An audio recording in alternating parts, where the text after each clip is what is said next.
जिंदगी इतनी ही अजीब तो होती है। कब कहां न जाने कौन मिल जाए और आपकी जिंदगी को इस तरह प्रभावित कर दे कि आप उसे कभी भूल नहीं पाते। संध्या के पास सब कुछ था, लेकिन प्यार नहीं।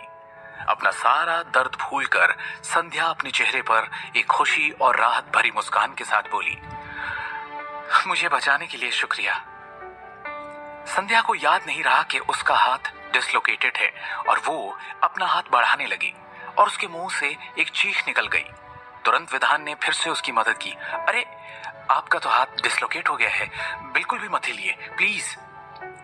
ये कहकर वो उसके हाथों को ठीक करने में लग गया। अब विधान संध्या के एकदम करीब था। संध्या वैसे भी इस अजनबी सुपर हीरो से अट्रैक्टेड थी। ऊपर से उसके साथ ये नजदीकियां, उसके जिस्म से आती हुई उसकी खुशबू संध्या को उसकी तरफ खींच रही थी।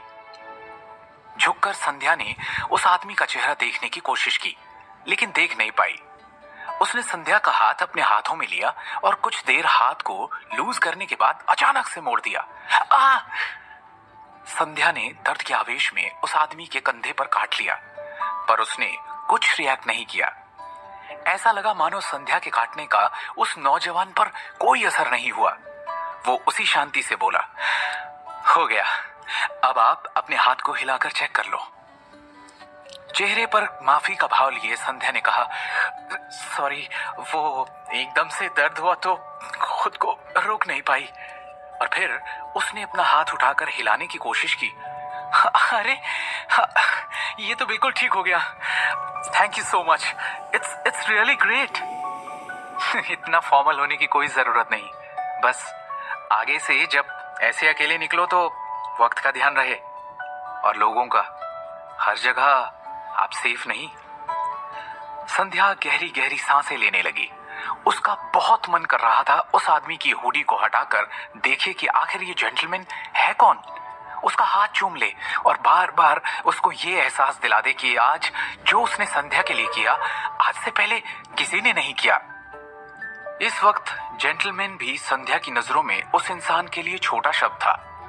उसे तो वो कोई इंसानी भेष में देवता या सुपर हीरो मालूम हो रहा था। क्या सही में अब भी ऐसे लड़के इस दुनिया में मौजूद हैं जो किसी के लिए अपनी जान जोखिम में डालकर इतना ख्याल रखें? लड़कियों को प्रोटेक्टिव मर्द बहुत पसंद आते हैं। संध्या सोचने लगी, क्या उसका इस अजनबी के साथ कोई चांस हो सकता है? ऐसा आदमी क्या सिंगल होगा? लाइफ में शायद पहली बार संध्या किसी के लिए इतना आकर्षण महसूस कर रही थी, वरना उसने एक्सपीरियंस से तो यही सीखा था कि प्यार से और रिलेशनशिप से कभी भी इतनी उम्मीद मत रखो। जैसा तुम सोचते हो उतना केयर और प्यार तुम्हें नहीं मिलेगा। जितना हो सके उससे दूर सिंगल रहना ही अच्छा है। और इन सारे एक्सपीरियंसेस में सबसे अव्वल दर्जे की सीख तो उसे अपने सबसे करीबी दोस्त विधि और उसके हस्बैंड को देखकर मिली थी। उनकी मिसमैचिंग देख के तो उसने जिंदगी भर सिंगल रहने का फैसला ले लिया था। पर आज उसके सामने खड़ा ये इंसान जैसे उसके पास्ट के सारे अनुभवों और मान्यताओं को पूरी तरह गलत साबित करता मालूम दे रहा था। काश विधि को भी ऐसा ही कोई मिला होता। इसमें कोई अलग सी बात है। ऐसा लग रहा था कि संध्या को पहली नजर वाला प्यार हो गया है। क्या मैं पूछ सकती हूँ तुम्हारा नाम क्या है और तुमने अपना चेहरा क्यों छुपाया है और मुझसे यूं नजरें क्यों चुरा रहे हो? संध्या से रहा नहीं गया और आखिर उसने पूछ ही लिया।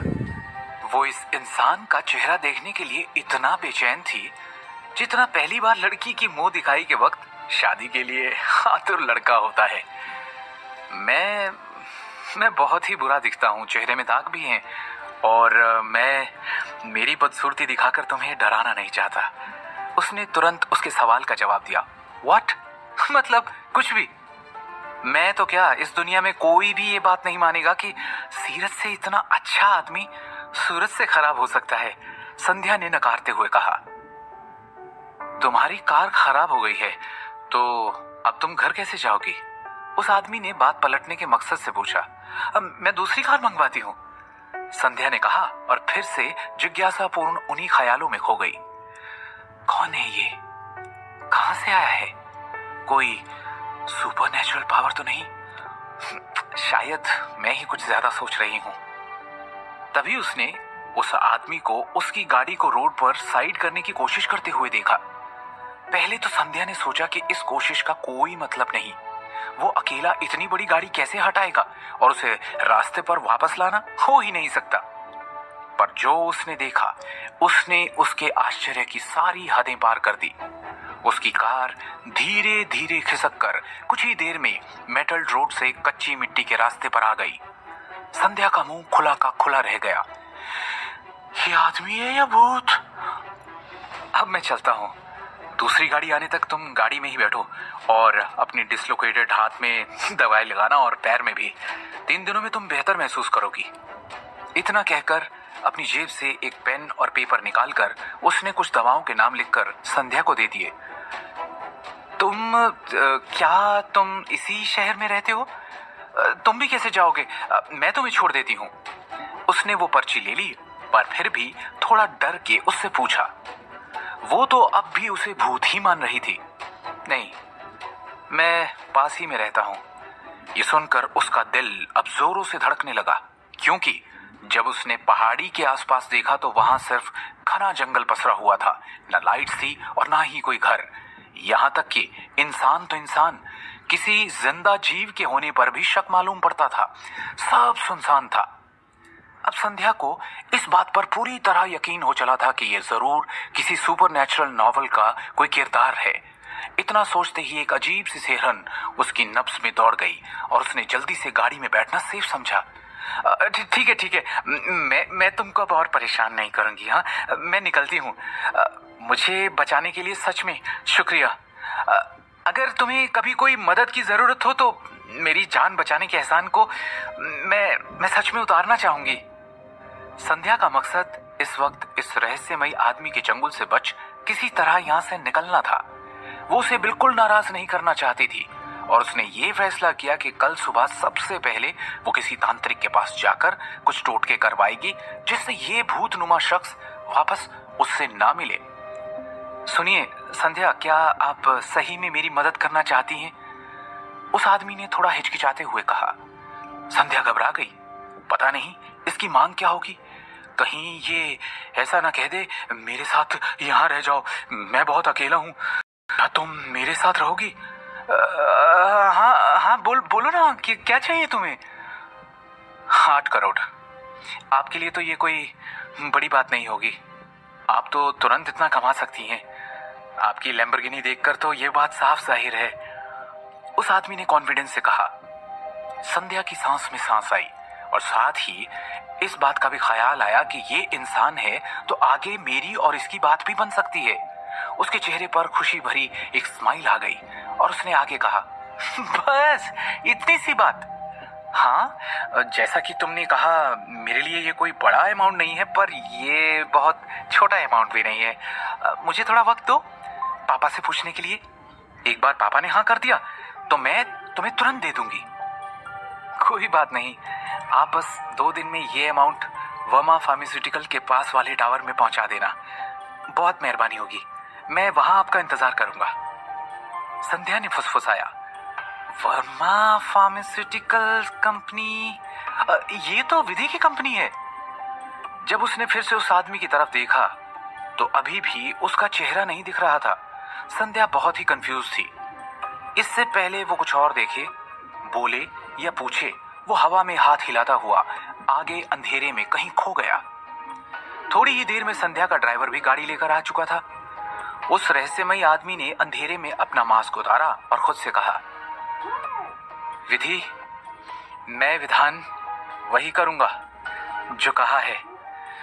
मैं तुम्हें तुम्हारी कंपनी बंद नहीं होने दूंगा। और फिर वो हल्की सी स्माइल करने लगा। भले ही संध्या तुम्हारी बहुत अच्छी दोस्त हो, लेकिन मुझे पता है तुम कभी भी उससे पैसे नहीं लोगी। वहीं संध्या ड्राइवर को एक्सीडेंट हुए लैम्बोर्गिनी के पास उसको ठीक कराने के लिए छोड़कर खुद जितना हो सके उतनी तेज गाड़ी चलाकर वहां से निकल गई। वो 120 किलोमीटर पर आवर की स्पीड से गाड़ी चला रही थी। इतनी तेज गाड़ी उसने आज तक नहीं चलाई थी। वो चलती गई और तभी उसे एक लाइट दिखी जो इस बात का संकेत था कि वो सिटी के अंदर आ चुकी है। उसने तुरंत ब्रेक लगाए अपनी गाड़ी साइड में खड़ी करी और फाइनली चैन की सांस ली। आज की रात सचमुच बहुत ही अजीब थी। वो सब एक साथ हुआ जो आज तक उसकी लाइफ में कभी नहीं हुआ। पहले तो उसकी कार का एक्सीडेंट, फिर चोर चोरी करने आ गए और फिर उसका फायदा उठाने लगे और फिर तुरंत एक अजीब इंसान उसे बचाने भी आ गया। तभी संध्या को कुछ एहसास हुआ और उसने ब्रेक लगा दी। गाड़ी तेज आवाज से रुकी। संध्या? उससे मेरा नाम कैसे पता था? और उसने ये भी कहा कि उसे 8 करोड़ चाहिए। संध्या सोच में पड़ गई कि अब वो वर्मा फार्मास्यूटिकल्स कंपनी जाएगी और देखेगी आखिर वो है कौन। बहरहाल वो कोई भूत नहीं है। इस इकलौते ख्याल ने इस रात के साथ उसकी सारी शिकायतों को भुला दिया। हाँ, मुझे अपना प्यार मिल गया। I am in love. उसने पूरी जान लगाकर हवा में चिल्लाया, जैसे इस दुनिया के सारे जीवित और निर्जीव चीजों को ऐलान कर इसे एक आवाज में ही बता देना चाहती हो।